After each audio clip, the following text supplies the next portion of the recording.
Hi, I'm going to do a brief introduction into the website visitor stat system. Basically, in a nutshell, what this program does is you install, it's almost like Google Analytics, you install a snippet of code into your website, and then once visitors visit your website, that data gets fed into a database, and then once you log into the website visitor stat system, it calculates how much traffic you're getting a day, your top browser user usage history, your top operating system, so on and so on, and even top traffic by country. So we're going to dive right into it. You can see I already uploaded the web content to my web server, and what you also want to do is create the database and a user for that database, so we can go ahead and install that right now. So go ahead and install, and then do start install. I already have my database information here. The database name is the same as the username. That's what I set for mine. Please do a strong password for your database. It's always a good practice. Run install. Now, if you do get an error message here, I haven't, but if you do, that means the db underscore set.php file does not have write and execute permissions, and you need that for this to write the to the config file, the database connection settings. But it'll let you know if it didn't successfully, and it'll give you the code to put in there, so you should be all set. So you can see the default login is admin. Go here, admin, log in. Now, right away you're going to see the Google Maps saying, oops, something went wrong here. Page didn't load correctly. To fix that, what you need to do is go to your site settings and see right here the Google Auth. You need to create a new Google API, and this is the direct link to that. So once you click on that, it'll open up a new page. You'll go right to the Google Map API. You just do get key. You might have to log into your Gmail account or Google account that you have. So you just copy that key, go back, and paste it right in here. I went ahead and fast forward, but once you paste the API in there, which should be on one set numbers of this, you just paste that in that text box, hit update, and then you get redirected here, and then you can go back to the dashboard, and then you can see my Google Maps is now not going away and giving us that error code.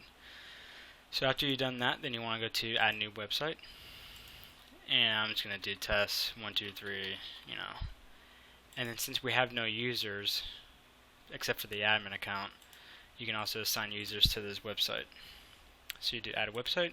By default, admins have permission. So you can see this is the code that we want to type into our website that we just added. So in these demo purposes, I'm just going to show you by going to this link what it'll do here. So you just want to copy this into the website you're adding the code to.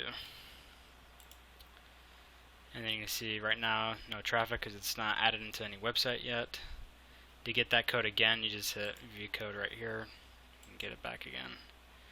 This is the PDF report, which should display nothing because there's no traffic yet. Yeah. And that's if you want to delete it. And then this is viewing it on a big scale, but you can see there's no traffic yet. So let's go ahead and generate some traffic so you can see how this works. It's going to open up a new tab here. And you can see nothing is displayed on that. But if we go back here, it actually executed some code. So you can see, boom, loads right away. So if I go back to the website list, you can see that now we're going to get something on the PDF. And then we go to the map. The big map now works. And that's really all there is to it. Now if you go to your user list, for demo purpose, I'm just going to create a test account here, just so you can see how this will work. Create another website. So you can see I got 2 websites here. So let's say I want to give that test user I just created permission to this website. I can just update and then log out, and then log in with that test account that I just created. And you can see that I only have access to that one website. And users can't delete websites, and they can't edit and make changes to anything, but they can view the code if they want to add it to their website or the PDF report again, or view the big map. So that's all there's really to it. Hope you guys enjoy. If you have any questions, please contact us. Yeah, have a great day.